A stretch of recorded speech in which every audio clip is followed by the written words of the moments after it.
We kick things off in some tavern where there are lots of beast men being served by a slave girl.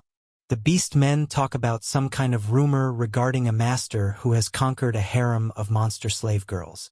He has also taken over all the neighboring countries, so this area might be in danger as well. This character is taking over everywhere with his power, and he is referred to as the Monster Girl Harem Lord. What's more is that he's only a human, which means he's a true man of culture. Now we take a look at his awesome lifestyle, which includes living in a castle surrounded by plants and ant hills. This man seems to also be able to control beast girls into doing his bidding, so he is a total Chad. This is our hero, whose name is revealed to be Shiro. Now, two of Shiro's slave girls tell him that the remote border country didn't accept his demand to release their human slaves. Shiro simply says that he will send his troops in, because he does not tolerate disrespect. How did our hero even get to this point though? It's time for a very long flashback to let us know the whole context. We move to the plant lab of a university school of agriculture. Right next to it is a campus research farm where someone is working. He is our hero Asada Shiro, who is a doctor of agricultural science. Shiro's students are here too, and he is making them work like actual farmers because that is how practical learning works. Since the sensei is an expert authority in plant ecology, even curvy babes want to work under him. Shiro is a good man with a good heart because he wants to save all the starving children on the world. In order to achieve this, Shiro grows a lot of silver vine, which can be used for food as well as medicine. The students are not too confident about it, but Shiro is because he has a sister named Hana to take care of. He wants to heal her condition, but it looks to be a futile effort, so he is left feeling sad and empty inside. Suddenly, one of the students hits something hard, and Shiro immediately realizes that it's an unexploded bomb. He takes cover with his students, and an explosion happens. After the lights fade away, our hero gets up and asks his kids if they are fine. However, when he looks up, he sees a tree which is over 40 meters tall. This should be impossible, but then Shiro notices the architecture of the place being from an ancient era. He is no longer in Japan, and all of a sudden, he and his two students are attacked by a group of beast girls. One of them is extra curvy, and she asks if Shiro and the others are humans.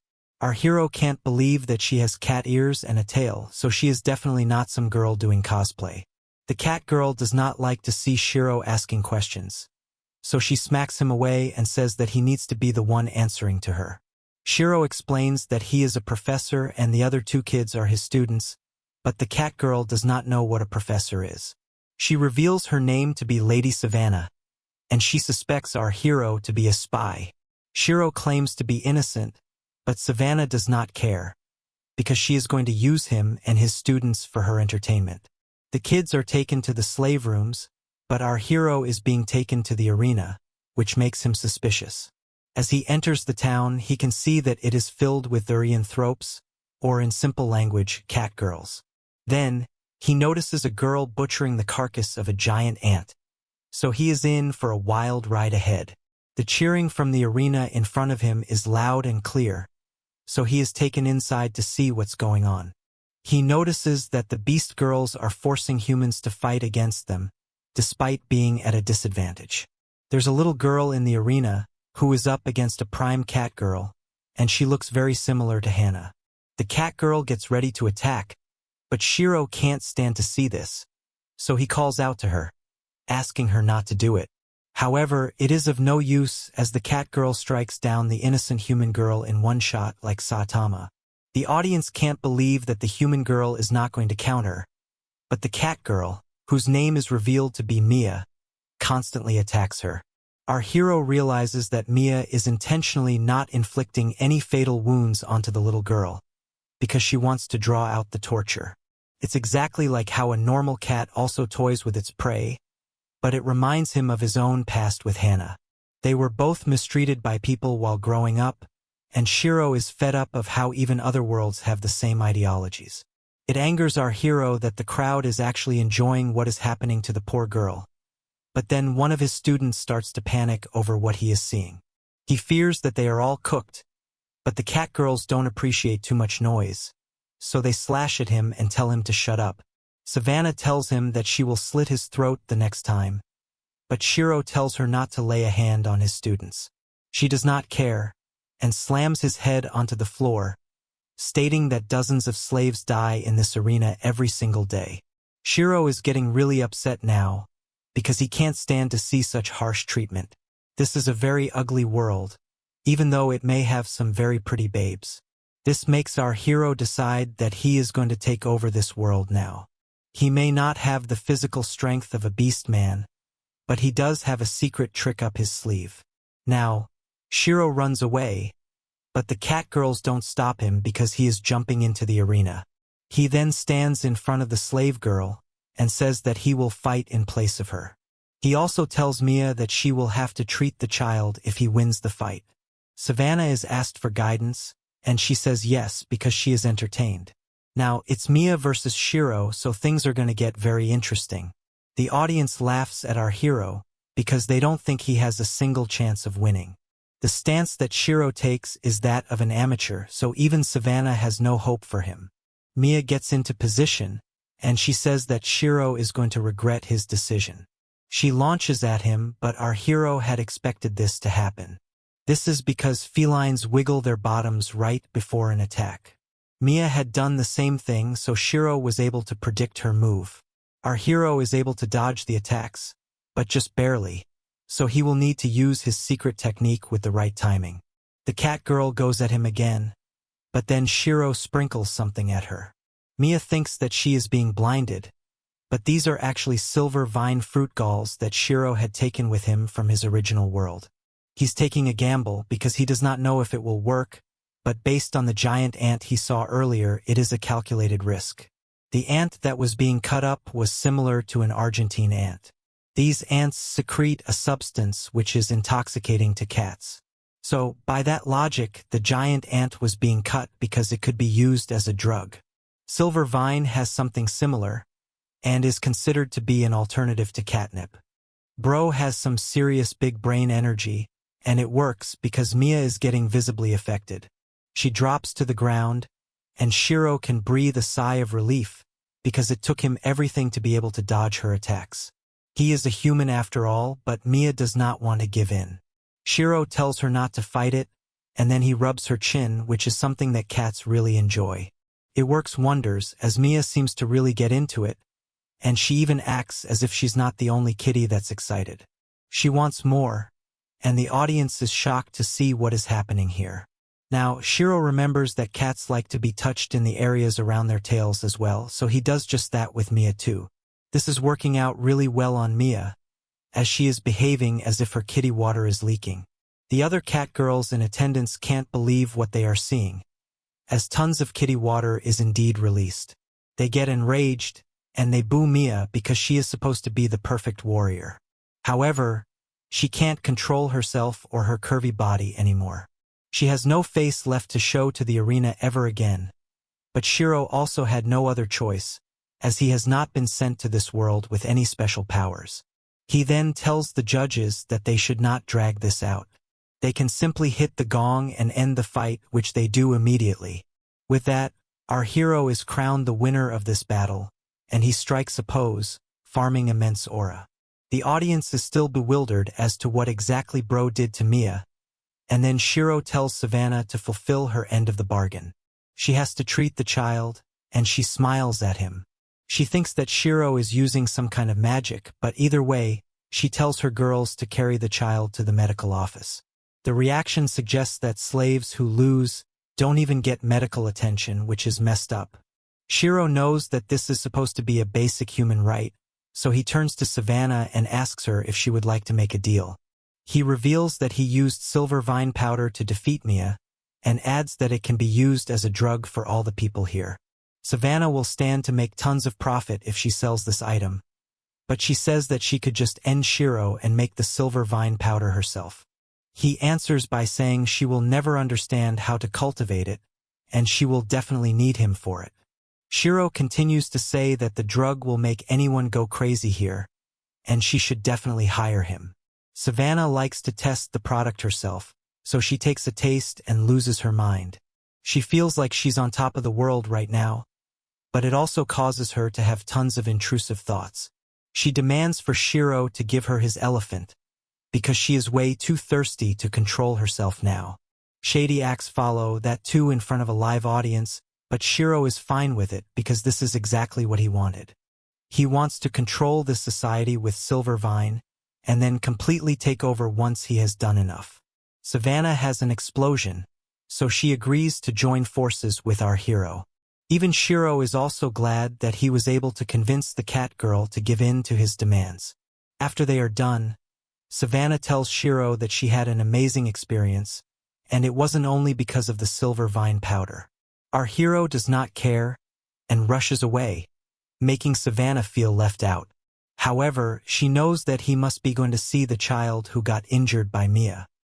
He realizes that he had taken too much time treating Savannah's kitty, so he enters the infirmary in a flash. He then goes to the room where the child is being treated, and she really looks like she is in bad shape. The cat girl treating her scolds Shiro for barging in here, but he knows that the methods being used are from ancient Egypt, so they are not going to work.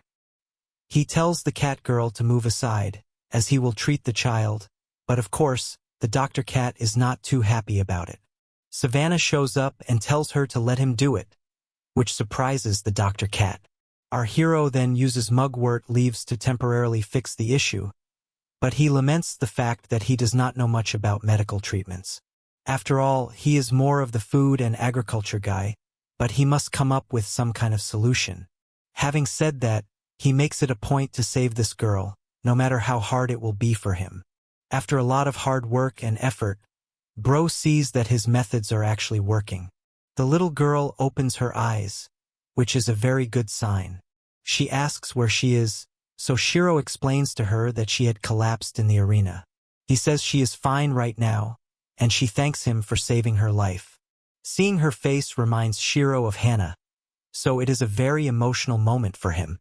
He even has tears in his eyes, but then he hears clapping from behind. Savannah, who says that this is a very moving scene. She also has both of Shiro's students behind her in ropes, and she admits that she had no idea why our hero was so focused on saving the little girl. She calls Shiro a villain, but his curvy student tells her that he is a sensei who would never be a villain. Of course, she should not be making Savannah mad, but the cat girl says that Shiro is a very big villain indeed. Anyway, it's thanks to Shiro that his students are still alive, and they get freed from their ropes. They are confused, but Savannah says they should settle down first, before they can talk about what's going on. Savannah tells her guards to find homes for these kids, and also to treat them like honored guests. Shiro glares at Savannah with doubt, and she feels bad about it, so she says that he can take the little girl with him as well, and she won't turn her back into a slave. Now, we see all the humans taking a shower, but all eyes can only fall on a specific set of pillows. They are in something comparable to the hip baths of ancient Greece, but with showers. Shiro sure seems to know a lot about ancient history, and then the curvy babe says that it was a genius move to use silver vine powder for his negotiation. Of course, it was a gamble from our hero, but it did work out, and now he's a business partner with Savannah. They get a house on the outskirts of the town, and Shiro will continue treating the little girl to make sure she is fine and well. Now, everyone is done with their showers, and they put on some kind of attire which makes it seem as if they are in ancient Greece. However, the toga party has to come to a halt, as there is some kind of commotion outside. Shiro is annoyed, so he goes to check on the matter. He opens the door and says that he has the permission to stay here from Savannah. However, to his shock and surprise, there are tons of cat girls charging towards him. The students are scared, but Shiro has no idea why this is happening. Now, we all learn what's up, as the cat girls refer to our hero as Shiro-sama, while also telling him that he is a wonderful male specimen.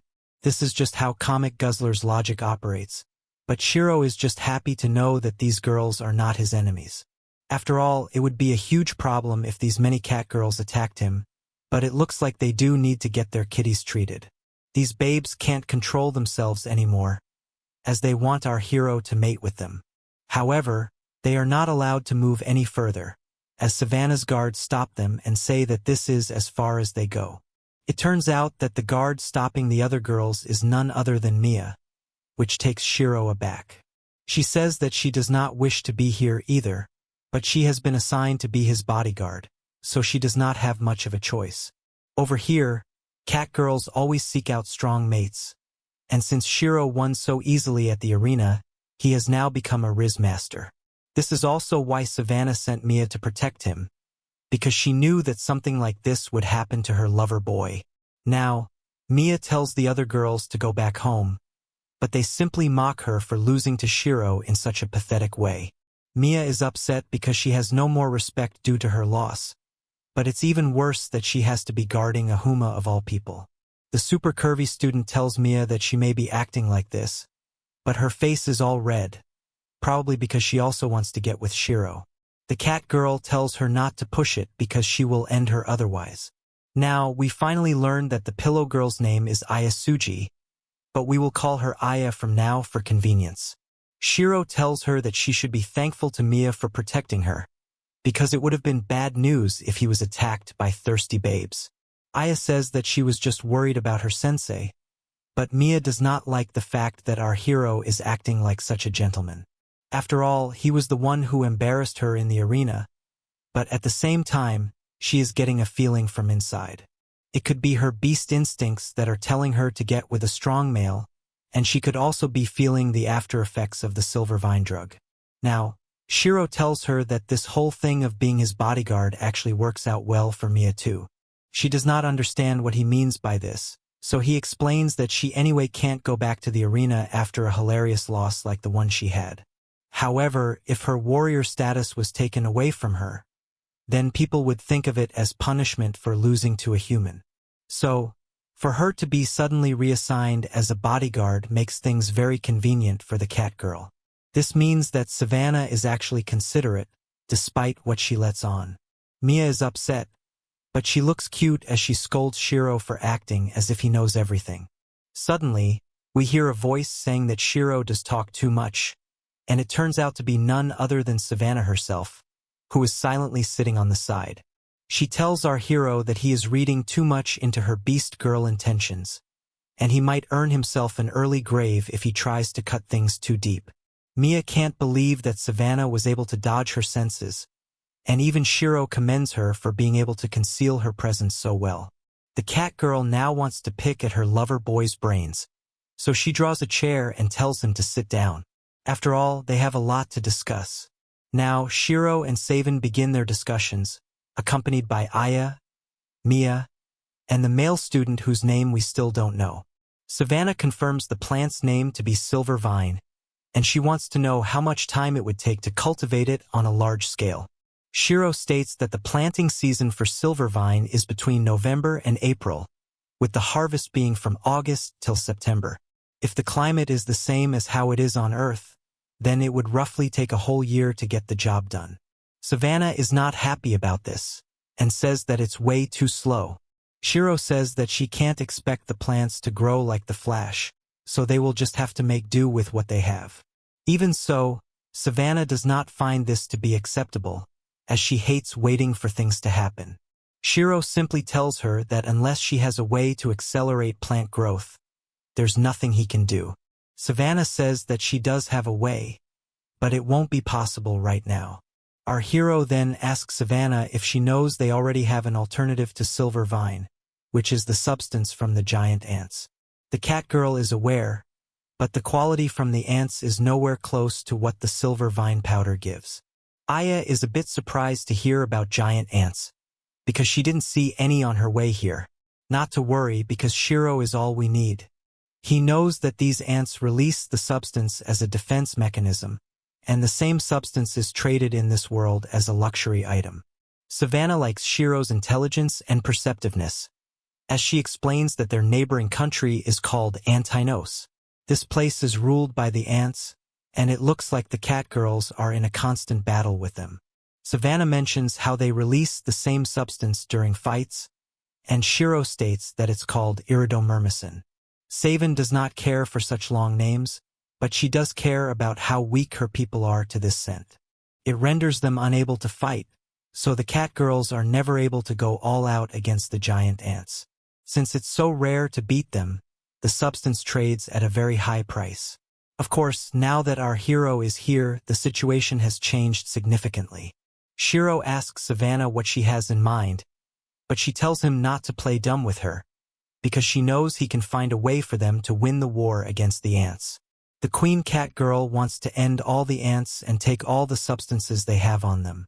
This way, they can make a crazy amount of money selling it here, as well as to other nations. It's fixed now that Savannah is going to use all of our hero's knowledge to get one over the ants and end the struggle for good. She definitely has an evil aura around her now, as she does not intend to spare any mercy for the ants. Shiro figures this is not the time to question her morality, so he asks her where the closest ant colony is from here. Savannah points it out and says that it would be the easiest place for them to attack.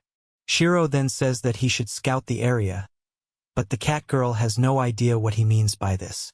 Shiro states that he needs to figure out whether the knowledge he has of the Argentine ants from his world can also apply to the ants of this world. This is why he wishes to capture some ants alive and dissect them, so as to have proper receipts. This may seem to be a bit extra, but if our hero has a specimen, then he will be able to create methods of countering them with ease.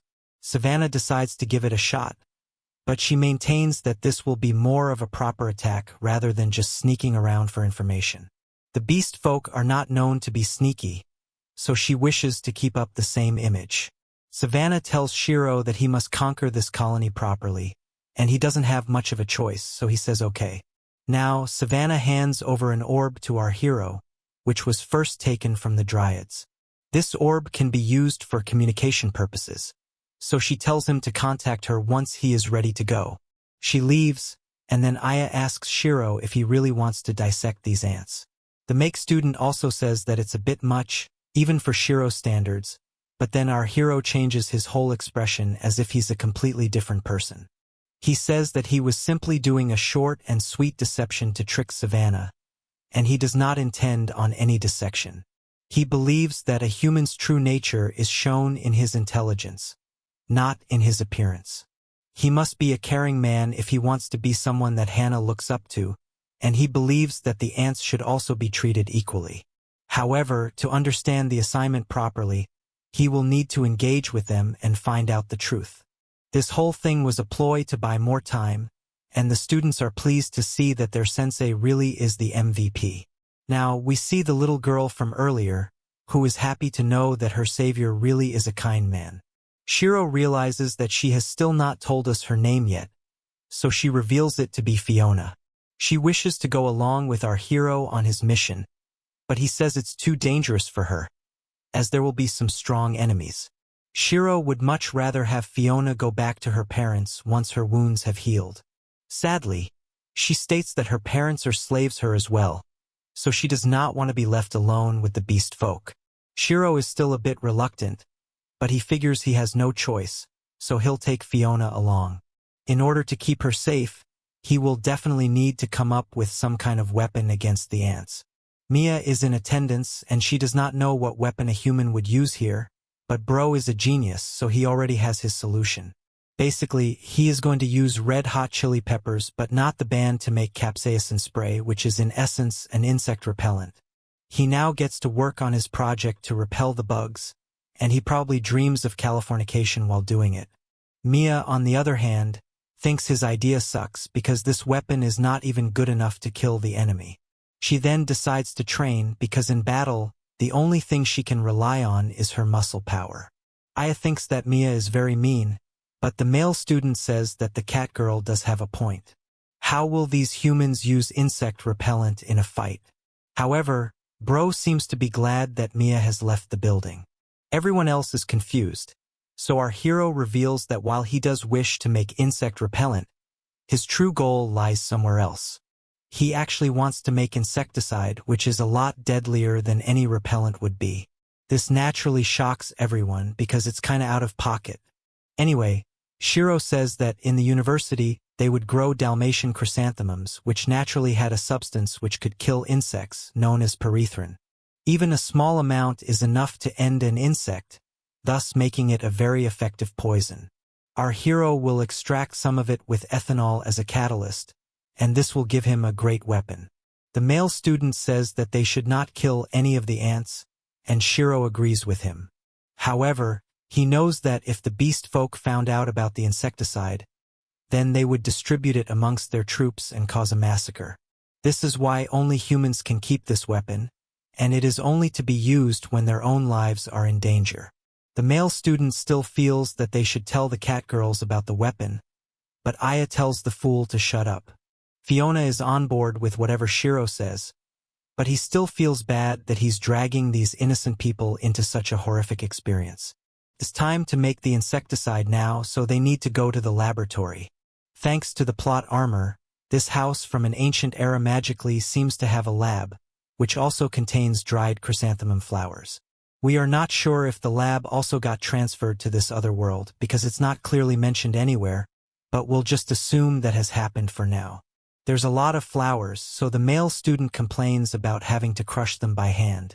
Aya explains that the insect poison is sensitive to heat, so it would be better to cool it with their hands. After tons of hard work, the team is able to let the ethanol sit for a few days, and the perethrin has separated. Shiro wants to increase the purity, so he uses a rotary evaporator to get the work done. All that's needed now is to combine some metal containers from their world with the plant stems, and the insecticide is finally complete. The repellent for the beast folk is also ready, although there isn't much of it due to limited ethanol. Either way, it's a good job done by everyone involved. However, Shiro says they need to make more repellent, which makes Aya drop to the floor. She does not want to work any further, but Shiro says that they're lucky the lab still has power. This confirms that the lab too had traveled with our hero to this new world, and for some reason it is still connected to Japan's electricity. Regardless, it's time to report to Savannah and tell her that the repellent is ready. Shiro does his talk with the Cat Queen, and they decide to move ahead with the mission in 1 week. Shiro also gets named the leader of this task force, with Mia acting as his military commander. Time passes by, and we fast forward to a day before the big mission. It's actually night time, and we can see Mia in bed, feeling a bit nervous about what will happen tomorrow. She is ready to do whatever it takes to get back her honor, because she really wants to make everyone forget how humiliating it was for her to lose the way she did. Having said that, she gets some flashbacks of what happened to her during the battle, and it seems to awaken her intrusive thoughts. The cat girl is done with fooling around, so she decides to step out of her room and move towards Shiro's. She sneaks into his room, but he wakes up from the noise and tells her to go back to sleep. Otherwise, she will regret it the next day. Mia is in no mood for that, as she points her sword at our hero and tells him that whenever she thinks back to the day of her loss, her body starts to ache, and there is nothing she can do about it.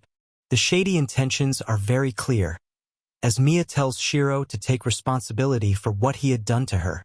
Bro is a Giga Chad, so he only laments how strong the hormonal instincts are for catgirls. He decides to give Mia's kitty his elephant, because he can't afford to have her distracted during a crucial time tomorrow. As the two of them engage in unspeakable acts, Shiro tells us that he is aware Mia is in this state due to what he had done with the silver vine powder. She has lost her mind because of him, but even so, he does not feel guilty about it at all. He wonders if coming to this world has diluted his sense of ethics, but that's just how we roll on comic guzzlers. Now, we notice someone else peeping in on the fun, and it happens to be Aya, who is surprised to see her sensei doing such things with Mia. Now, we move to Savannah's bathroom because curvy bodies are in abundance for these panels. She is thinking about Shiro, as she knows he is hiding something from her. Whatever it may be, Savannah does have some ideas on how to deal with him. Things are getting really interesting now for everyone involved, so it will be nice to see how it all turns out in the war tomorrow. The team does set out for the mission, and it takes a few days of travel for them to reach their destination, because there is no Uber you can book in a fantasy world. Shiro and the squad take a good look at the ant colony, and it looks just as creepy as one would imagine, with tall, uneven structures that are straight out of a horror movie. After looking at the colony properly, Shiro says that there are supposed to be giant anthills like these in Darwin, Australia, but even those are nowhere nearly as tall as the ones he's seeing here. Fiona is scared, so she holds on to her savior for support, and Shiro figures that they will need to go for the peaceful approach at first. If the negotiations do happen to break down, then they will have to fight and use the insect repellent to retreat till they come up with another plan. Unfortunately, Mia does not agree with our hero's methods of peace, and she even calls Shiro pathetic for wanting to resort to such measures when he has cat girls serving under him. With that, she jumps off the cliff and charges towards the ants with the intention of battle. Our hero is not too happy about Mia trying to start a fight right from the get-go, but as they have no choice now, they too need to go in and tackle the situation properly. Mia kicks things off by slashing down one of the ant men, but she is surprised that the guards have already started to show up on such short notice.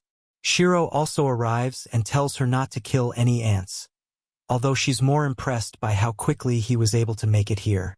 Shiro now tells Mia to put her sword down, because he wants to begin with peaceful communications.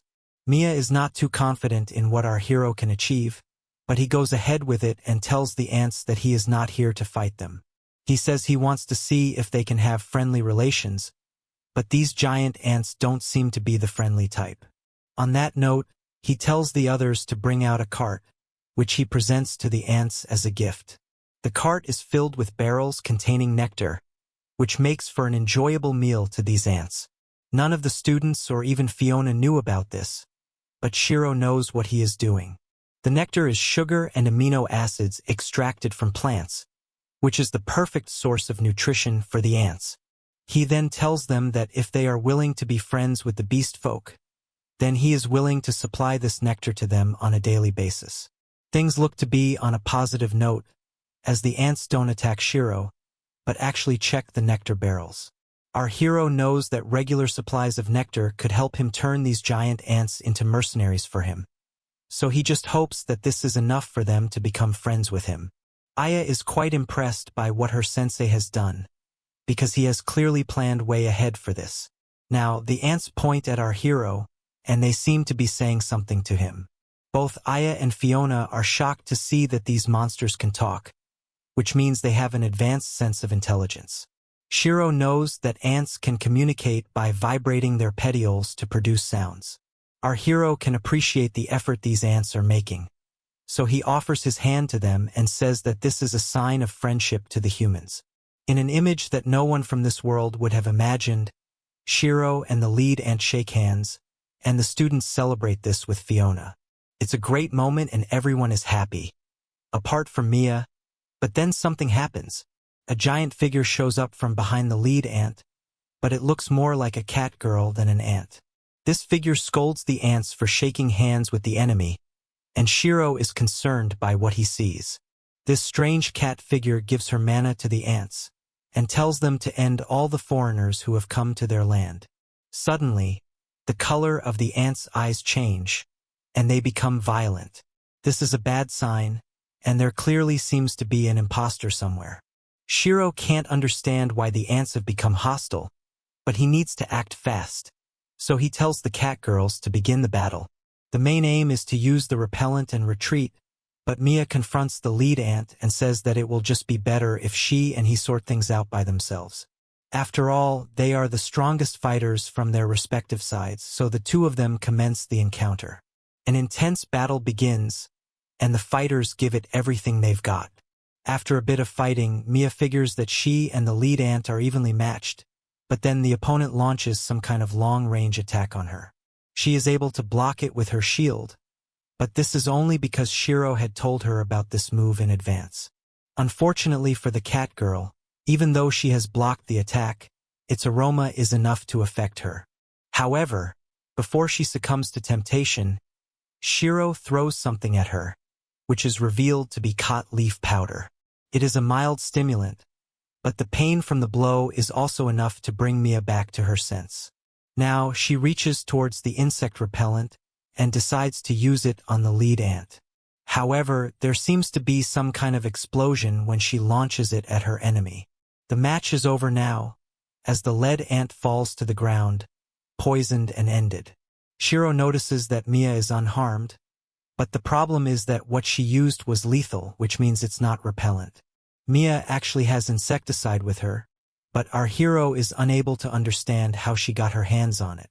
The cat girl simply smiles at Shiro and teases him by asking how this has happened indeed. Shiro is in no mood to play around, so he asks Mia how she was able to access the insecticide. The cat girl once again fools around by saying the exact same thing, but this is not the time to be playing games. The other ants have run away from the scene after taking a look at what their opponents have. Mia is told that they are escaping, and she decides to turn over to the dark side. The cat girl now wants to end them all with the insecticide, but before she can do that, Shiro lands a punch on her face. He does not have the strength of beast folk, so Mia is ready to counter him, but Bro thinks fast and sprays the silver vine powder on her. The cat girl is incapacitated now, as Shiro scolds her for being so reckless. After all, the insecticide was only to be used as a last resort if their lives were in danger, but the foolish Mia used it without a care in the world. Shiro now puts on a scary face and tells Mia that he is the commander of this force, not her. He then rebukes her for messing up the second time, and this is enough to spook Mia out. She drops to the ground and accepts the scolding, because she did ruin the whole plan. Now, our hero walks around the area and sees the ant soldiers who had been subject to the insecticide. He still can't figure out how Mia got a hold of this lethal weapon, but then he has a hunch as to what may have happened. He still needs to deal with the problem at hand, so he figures he'll talk to Mia once she's ready to answer him properly. Our hero now takes a look at the remaining ant-men, who have fled the area. The male student asks Shiro if they should go after these ants, but he says no. They had an unusual escape route, so our hero wonders what's up. After all, ants usually work with pheromones and stick together, but in this case they scattered as if they were trying to protect something or someone. Shiro uses his big brain energy to identify the one area that was avoided, so he is sure something important must be in this area. He brings the team along with him, and soon enough, they come across an entrance to some kind of cave. Shiro takes a closer look and confirms all his suspicions. This may look like a normal cave at first, but it is actually concealing tons of ant hills. The cave goes pretty far inside, so the important thing they're protecting must be at the end of it. The team lights up some torches and enters the cave, but Fiona wants to know what it is that the ants wanted to protect. Our hero seems to have an idea, and his guess turns out to be right, as the subject being guarded is none other than the Ant Queen. She's smoking a pipe and smiling normally, so perhaps she's like a chill guy. She can speak their language and says that the humans have done well to find this place. Shiro refers to her as the Ant Queen in front of everyone else, but luckily, this one won't give birth to a Baru or a Maruam. Anyway, Shiro can't understand why there is a queen ant at the border area, but then he realizes that there is a queen ant at every establishment. As a matter of fact, there are some ant species that have multiple queens too. The Ant Queen knows that Shiro and his troops have the strange weapon with them, so she asks her own soldiers to stand down. Aya is surprised that the Ant Queen was able to identify them as humans, but Shiro says that it wasn't even a voice. Rather, the Ant Queen is communicating with everyone through a voice in their heads. It's a strange ability for sure, but what's even stranger is that the Ant Queen resembles a curvy human babe. She decides to explain this to him by saying a long time ago, the woman in white appeared in their country. For generations from that time onwards, the queen ants were given this appearance and also the telepathic ability to communicate with each other. The woman in white bestowed mana upon the ants, which made the soldiers become more violent and aggressive. This also meant that the queen ants could use their soldiers as they pleased. Shiro knows such things also happen in his original world, as aphids are known to secrete nectar to lure other ants into becoming their mercenaries. The nectar is mixed with dopamine to make the effect even more addictive, which in turn makes the ants more aggressive. A lot of exposition has happened, so now Shiro bows down to the queen and says sorry to her for allowing her forces to be killed. He was the one in charge, and a true Giga Chad must take responsibility for his actions. The Ant Queen says it's fine because conflict is inevitable, and it's the woman in white who wills it. This could be the same figure we saw earlier who turned the ants from Willem de Friend to Willem de Foe. Now, the Ant Queen says that they may not have a lot of time left, because once the word of her defeat spreads, other male ants from other colonies will come here to mate with her. Naturally, this shocks Fiona, because she is a best girl who does not need to hear such things. Shiro tells us that not just ants, but bees can also exhibit similar behavior, wherein they steal the queens of other species and fertilize them Diddy style. What our hero finds horrifying is that the species over here are doing the same thing despite having intelligence on par with humans. The Ant Queen says that the specifics don't matter, as she needs to be ended before the other males get here. But then, Fiona tells the Ant Queen not to give up. Her words surprise everyone, but it's not really too left field. After all, Fiona came close to death herself so many times, and yet she made it through because Shiro saved her life. She believes that everyone can live as long as they're alive, and this hits hard. The Ant Queen now extends her hand to Shiro and confirms his name, after which she asks him if he would like to take her as his new slave girl. Our hero is being suffocated in her Super XL-sized pillows as she hugs him, but men of culture would not mind going out this way. Shiro is still a bit taken aback by this suggestion, but the Ant Queen reveals that her own mother was dealt with quite horribly by other males. She saw where her mom was tossed away, and it was not a good sight. Her mother had basically laid eggs and was to look after them, but a parasite came along and ate all the eggs, leaving her to only hold empty eggshells in pain. Seeing that she had failed her job, the other ant-men decided to have their way with her in the form of mating practice, which is a very sad situation. This Ant Queen had to watch from a distance, but she could not do anything about it at all, which made the whole ordeal even worse for her. Some days later, her mother's body was left lying near the ant hill, so she hugged her and cried her heart out. It's a very tragic tale and almost as messed up as Eren Yeager, as the Ant Queen believes that none of this would have happened if the woman in white had not shown up.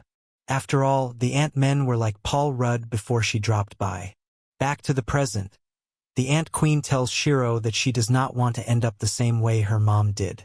If she is to become a slave, then she would much rather become our hero's slave girl. She says that it is the law of this world for the loser to become the slave, and it applies to insects as well. Over here, she is at least getting the chance to choose whom she serves. Shiro just wants to catch his breath, and once he does, he realizes that this is a long-term survival strategy. He then decides that he will take the Ant Queen with him, but it also raises some doubts. Shiro knows how tricky this can be, but he is sure that Savannah will allow it if he tells her that he is doing this for research purposes. The Ant Queen is thankful to him for his efforts, but Shiro is not interested in doing shady things with a woman whose kitty could possibly be the size of his body. He just wants to use her and her minions to make the substance that can be used to intoxicate the cat girls. If he can circulate this substance properly, then he will be able to take over the beast world with ease. Shiro also considers making the ants multiply to the point where he has an underground army which he can use to take down Savannah when the time comes. Bro is thinking like a villain, but as long as this is not Attack on Titan, we should be good. Aya simply says that her sensei keeps ending up with strange women around him, but the male student says that this strange woman is more like a monster. Fiona, though, feels that it's good to have more friends, which is a sweet thought. Now, Shiro brings out the communication orb and gets in touch with Savannah to let her know what has gone down. He tells her that they have won the battle, but only mentions using the repellent and not the insecticide. He also says that the nectar he brought along can be used as a bargaining chip, which means that the peaceful way is the best way. He asks the Cat Queen what she has to say on the matter, but she only states that this can be reviewed once they get back here. She does say that our hero can take his time while coming back, but she has her own evil intentions behind this. One of Savannah's girls shows up and informs her that things are going well, after which we learn something big. The cat girls actually have access to the laboratory because they managed to get a hold of an entry card, which they refer to as a piece of paper. This explains how Mia was able to get some of the insecticide that was made in the very same lab. Anyway, Savannah does not want Shiro to know about this, so she tells all her girls to get to work and clean the lab back to exactly how it was before. Now, we move back to Shiro, who asks the Ant Queen for her real name. She reveals it to be Sura, and then he says that now she is his slave girl, so he is free to do as he pleases with her curvy body. He, of course, means experiments, but Sura seems to have other shady things on her mind. After these experiments are done, Shiro brings the Ant Queen and the other ants with him to the Beast Folk town. Our hero also manages to convince Savannah to hold off on the attack due to his peaceful methods. But he does not know what she has been up to. He is amazed to see how hard the ants are willing to work as well, because they are able to clear out a whole space underneath the lab in optimum time. With this kind of space, Shiro will be able to give the ants shelter while also being able to carry on with his experiments. We can see that Sura likes to tease and provoke Shiro during his sessions with her, but that could be because of her traumatic past. He knows that he is not doing this with good intentions, but he hopes to help Sura recover to some extent. Shiro brings out an injection which is filled with reserpine in order to control dopamine levels. This material can be obtained from snake root, and it is supposed to work on both humans as well as ants. As expected, it works on Sura too, and she seems to be feeling really good. Suddenly, she can hear a little child crying, so she looks around and finds herself as a little girl in front of her. Sura is clearly having a hallucination, but she has enough control to stay within her senses, so she sees what her younger self is crying about. She is sad because her mom is no more, and she wonders if this is how things will turn out for her as well. This makes her scared, but then the older Sura hugs the younger Sura. She says sorry because she can't return their mother, but what she can do is hold her close. The younger Sura finally smiles, and she thanks her older self for her love and warmth before disappearing. Now, Sura comes back to her proper senses and notices that there is no one in her arms. Shiro is there, so he asks her how she is feeling, to which she says that it's a bit strange for her. All this time, losing her mother had bothered her so much, but now she is more at peace with it. It's just as our hero had thought about the woman in white. He now knows that the mana she was giving the male ants is similar to dopamine, which allows her to control them as she pleases. Dopamine can make you feel good, but excessive amounts can make you irrational and aggressive too, so the reserpine seems to have suppressed it in Sura. If Shiro can give regular doses of this reserpine to the ants, then he is sure that he will be able to free them from the same control. Now, Sura hugs our hero again and thanks him for freeing her from this burden. It's a funny scene as Shiro is less than half her size, so he tells her to let go of him. The Ant Queen says that there is no need to be shy because she can sense his longing for a motherly figure in his life. Bro is taken aback by this, but Sura knows that he has had a tough childhood, so she wishes to spoil him for a bit. She hugs our hero and pats him on the head, which must have been nice and comforting, but she also makes Shiro feel shy. He feels like he's the one getting a therapy session, even though he's supposed to be healing Sura and her ants. She teases him by saying she's much wiser than her age, so he declares that she truly is a queen. However, something seems to be happening to Sura now, so Shiro asks her what's up. She says that a sudden feeling has come over her, and now she wants our hero to hold her. He does not get the meaning of this, but then Sura states that she feels so good, she can't control herself. She is super thirsty now, so all that talk about being a mother figure to Shiro was probably done with Alabama intentions. Shiro does not even hesitate as he goes ahead with the shady session, thinking that it could be a part of Sura's treatment. We honestly don't know how such a session is even possible, considering the size differences between these two. So Shiro needs to be packing an actual elephant for him to be able to make Sura feel anything at all. In the middle of these unspeakable acts, our hero does have some thoughts as to why things have ended up this way. Could be that the woman in white was controlling the queen ant's pheromones. This is because a queen's pheromones can prevent other female ants from mating. If the mating is not kept in check, then there could be population explosion, which is probably what the woman in white had in mind. Now that Sura's pheromones are no longer under the woman in white's control, an entire lifetime's worth of intrusive thoughts have come out at the same time. It's a pretty solid explanation, and Sura says that she hasn't felt this good in such a long time. She had been a queen ant all her life, but after these explosions, she can finally feel like a normal woman again.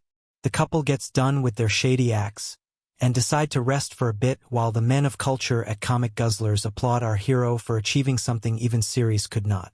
While they lay asleep, Shiro wakes up to Sura talking as she also wakes up.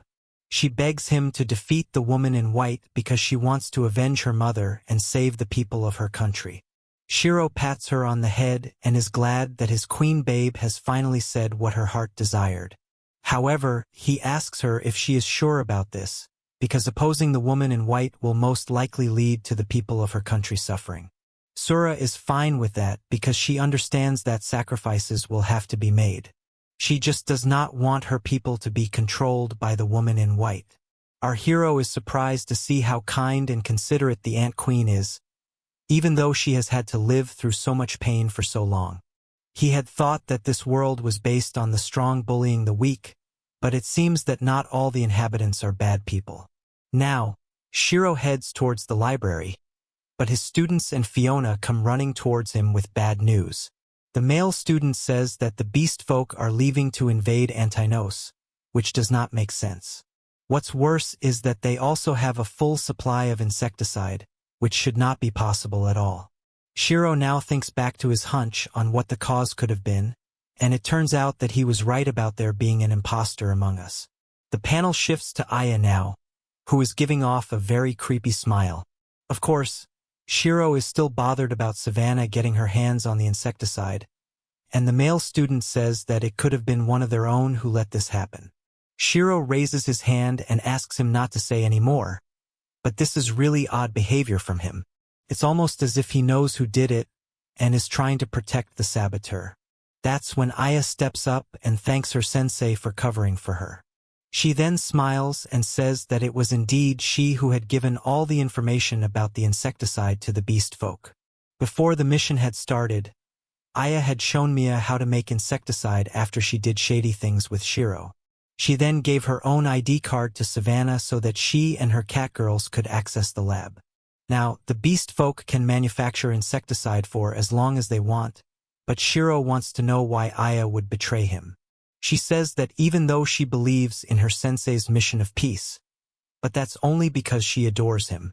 Personally, she does not care about peace as long as Shiro was fine. However, our hero went on to volunteer for the military expedition, so she does not want him to keep putting himself in danger. After all, he always puts his life at risk whenever he volunteers for such stuff. This was why she figured that it would be better to hand off the insecticide to the beast folk and end the ants completely. Aya looks like a total villain now, so even Fiona asks her how she could do this to them. Shiro, however, simply walks past Aya without saying a word. She asks him if he is going to scold her, but he smiles and says that there's no way he could blame his precious students for this. He is going to meet with Savannah because it's not the fault of the tools. He has to convince the Cat Queen to stop misusing his weapons, but his actions surprise everyone, including Aya.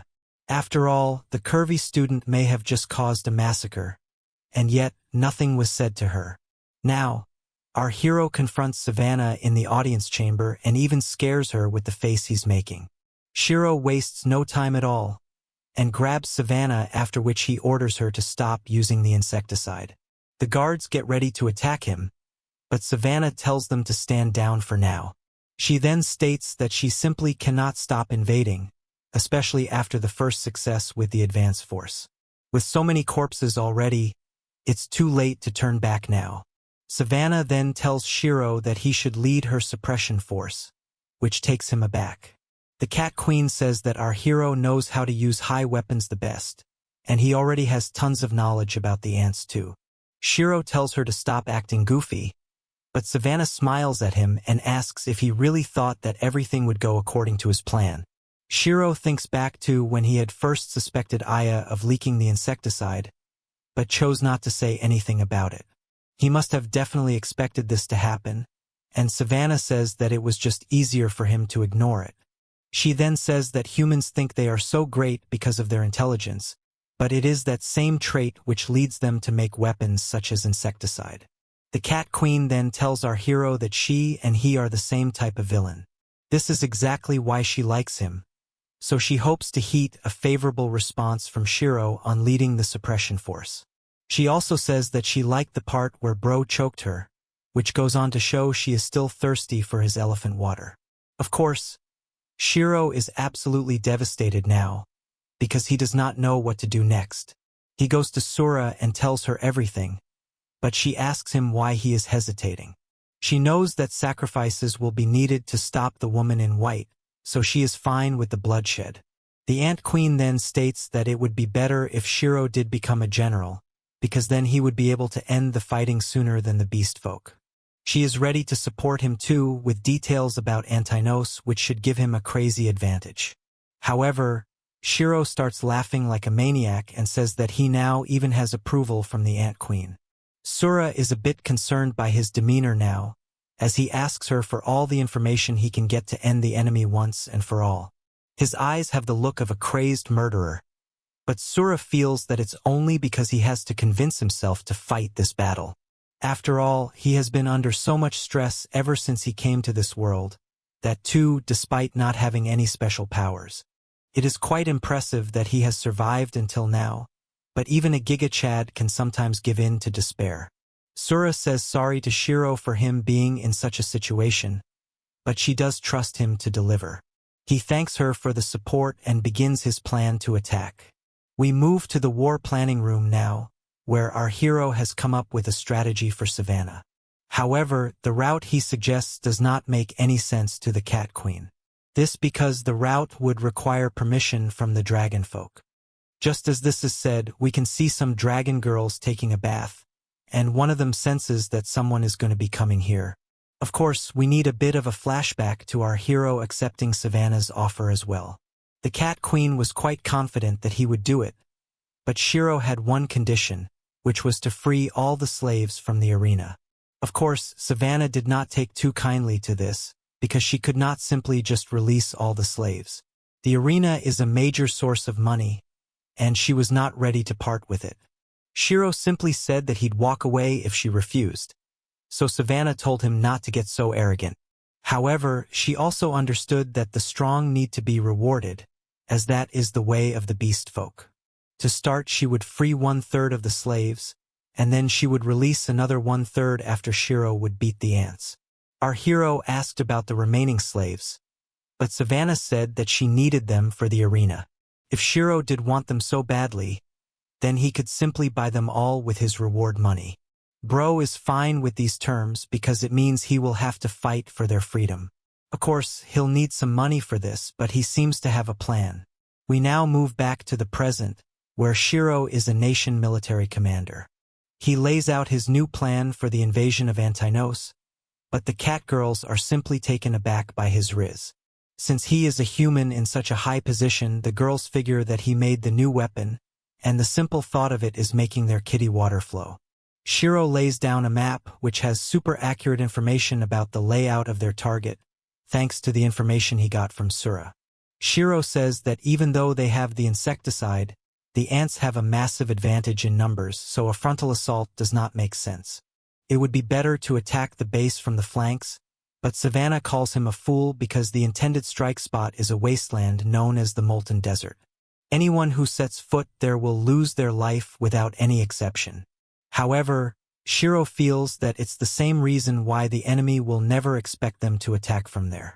He just needs to find a way to get through the desert, and he has a perfect attack plan. With the knowledge he has gained in this world, he is certain that they will be able to cross the desert without any problems. Savannah is impressed by his confidence, but he says that there are enough historical examples for him to believe in his plan. For instance, in 1917, T.E. Lawrence led 50 Bedouins through the desert and gained victories against the Ottoman Empire.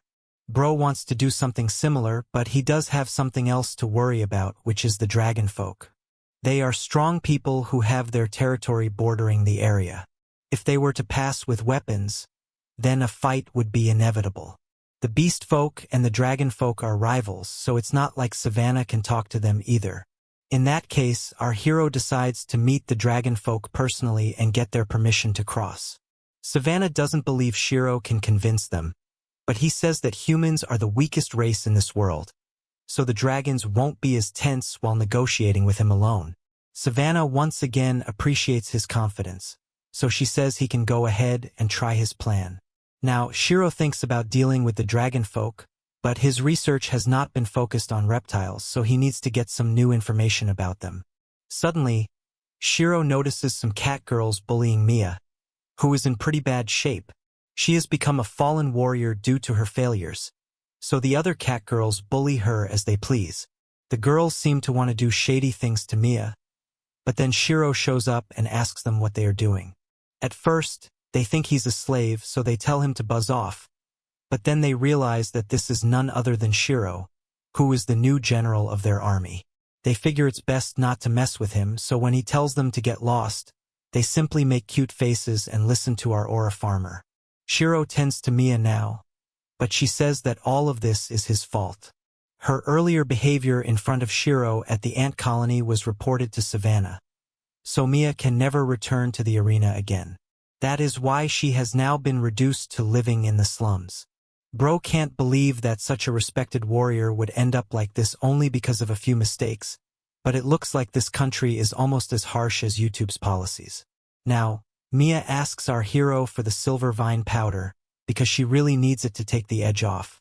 Shiro feels bad for her, so he offers a whole vial of the powder, which makes Mia's face light up. She enjoys the silver vine powder, but it makes her the opposite of an angel, so she has her way with our hero. He also doesn't resist because he has already been violated once before. After they are done playing elephants and kitties, Shiro notices that Mia has calmed down a lot. The cat girl now realizes that this was all her own doing, and she should not be blaming Shiro for it. Now, our hero asks her what she would do if he told her there was a way to bounce back from her current situation. It's hard to believe for Mia, but then Shiro tells her that he wants her to sell the silver vine powder in the town. He instructs her to sell it cheap at first, and then raise the prices once she gets more customers. If she does well enough, he will even give her 10% of the profits, which is quite generous. Mia suspects something, so she asks Shiro what his true intentions are. However, he says that he only wants to make up for putting her in this position. A lot has happened between them, including multiple explosions, so it's almost as if they are tied to one another. This is why he wants to know if she will take him up on his offer or not. Seeing this gesture makes Mia very emotional, and she says that Shiro is a very kind man. She had him wrong the whole time, and she hugs him for giving her yet another chance to prove herself. Of course, Bro has other plans up his sleeve, as he gives us an evil smile and reveals that he wants the silver vine powder to flow into town. He can always make extra by supplementing it with the ant substance, so there will be no shortage. The plan Savannah has is to sell the silver vine powder only to the rich people, because she does not want to put the whole country at risk. However, Shiro wants it to spread even to soldiers and other lower ranks who would normally never have access to it. This way, he will be able to slowly take over the entire beast folk nation and have them under his control, just the way he wants it. Now, we move to Shiro making his way to the dragon folk nation, thanks to Sura's highly accurate map. The male student, who somehow still doesn't have a name given to us, worries about them getting attacked. Aya says that if they do, then she doesn't mind her sensei using her as a shield, although she's pretty much the reason everyone is in this mess. Shiro has no time to waste on these people, as he notices a cute little dragon girl on the ground, who looks like she's injured. The girl asks for help, as some rocks had rolled onto her, damaging her legs in the process. Shiro goes to help her, but he is warned that it could be a trap. Bro does not care because a real man of culture would never let a little girl die simply because he refused to help. He then applies some ointment on her legs, which he had made back at the arena. Slowly the pain subsides from the little girl's legs, and she is very happy with Shiro. The dragon girl hugs him and calls him her savior, but Shiro tells her not to be so extra, as she needs to rest and recover. The dragon girl looks at our hero with flirty eyes, and says that he is a good guy, although he does seem to have a gloomy feeling in his heart. Shiro is surprised to hear this, but the dragon girl does not give him a chance to think, as she says they should get going. It turns out that she knows the group wants to go to the dragon folk town, and she offers to guide them there. The male student takes a look at her outfit and comments on it, but also concludes that every girl in this world wears something similar. However, Shiro tells him to chill and not stare at the dragon girl's clothes. Even Fiona hilariously refers to him as Glasses Kuin and says that he is very naughty. At least we now have a name for him, but Shiro feels that the dragon girl recovered a bit too quickly even with his ointment. He feels that dragon folk may heal faster than most, but there is something suspicious here for sure. After some time, the group reaches the spot, and the dragon girl welcomes them to the town. She also refers to them as her guests, so the team considers themselves lucky that they ran into her. They might even reach earlier than expected, but Aya is still jealous that the dragon girl hugged her sensei. Shiro has other things on his mind, such as Savannah being on the defensive back in town, as well as him sending Mia to sell the silver vine powder. Everything should be under control for now, but our hero can't just relax over here. He will need to get back as soon as possible, and then we get a better look at the Dragon Town. It looks quite nice and cultural, which makes it quite different from the Beast Folk Nation. Shiro can see that people are very lively here, so he asks if there is some kind of festival going on. The Dragon Girl reveals that there is indeed one, which is called the Dragon God Festival. This is because the dragon storm season is approaching, but Shiro does not know what it is about. The Dragon Girl changes the subject and asks everyone to enjoy the sights, just like the viewers of Comic Guzzlers normally do with some blur. Now, Glasses asks his sensei if it was really a good idea to bring Aya along with them for this trip. Bro can understand the reason for this question, but he feels it's better to have Aya with them than with Savannah. She asks the boys if they have a problem with her, but they funnily say no. It's time for another ride, but on a wyvern, which takes everyone by surprise.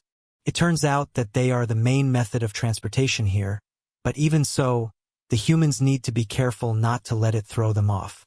It's a scenic view from the top, but also a little scary. Eventually, the team reaches the castle of the Dragon Emperor, who has the form of an old human male. Shiro sits down with him and makes an introduction regarding his position at the Beast Folk Army. Our hero states that he wishes to gain permission to cross the Molten Desert, as he and his troops are making a move on Antinos. The Dragon Emperor is actually more interested in the fact that the Beast Girls have chosen a human to be their commander. Shiro now explains that Antinos is currently under the control of the woman in white, who is forcing their soldiers to attack the neighboring countries. Shiro also has reports that the ants are making weapons, so they could be a threat to the dragon folk as well. He then says that he is willing to put their past behind and join forces with him. He wants to fight alongside the dragon folk, and it makes sense to the Dragon Emperor, but there is one problem. Our hero is too late, as the dragon folk have already formed an alliance with Antinos, which is the worst possible news we could have gotten. The Dragon Emperor then states that it is customary for his country's imperial princess to marry during the Dragon God Festival. So, the current princess, Ryuri, has decided to marry the Empress of Antinos, who is none other than the woman in white. This is shocking information, but Glasses does not understand how different races are getting married. That's when we learn that dragon folk don't care about race or even gender, as two girls are getting married here. As long as the wedding is completed, the dragons and the ants will be tied by blood, thus making it an alliance. Shiro really can't catch a break, because if this happens, then the beast folk will not stand a chance at all. He personally does not mind having the country destroyed, but this way he will not be able to stop the woman in white. He tells the Dragon Emperor that the woman in white manipulates people into attacking their own kind, so he should not trust her at all. The Dragon Emperor says he has big brain energy too, so he does not trust her at all, but the problem is that his daughter wishes to marry her. We now meet the Imperial Princess, Ryuri, and in yet another shocking revelation, it's the very same girl Shiro had helped on his way here. Ryuri laughs and says that she has been caught, but also enjoys the surprised look on our hero's face. The Dragon Emperor admits that his daughter is a little unusual, as she likes to play pranks on our guests. This confirms that she was faking her injury from before, but the Dragon Emperor does admit that even though she is a child, Ryuri's powers as the Dragon Princess are real. Her heart is connected to the Dragon God, so she can see into the hearts of others, as well as the future itself. For generations, the dragon folk have staked their own futures on these prophecies. Shiro wants to present his argument, but the Dragon Emperor says that his daughter's decision is absolute, so he better go back to Savannah. Bro turns around to make his exit, but then someone suddenly shows up behind him and says that he looks unseemly. Shiro is surprised that this person was able to get behind him so easily, and then the Dragon Emperor comments that this woman seems to like making sudden appearances. He welcomes her as his guest from Antinos, or in other words, his new daughter-in-law. He hopes that the attitude of the people from the Beast Folk Nation has not offended the woman, but Shiro puts two and two together after hearing the words daughter-in-law.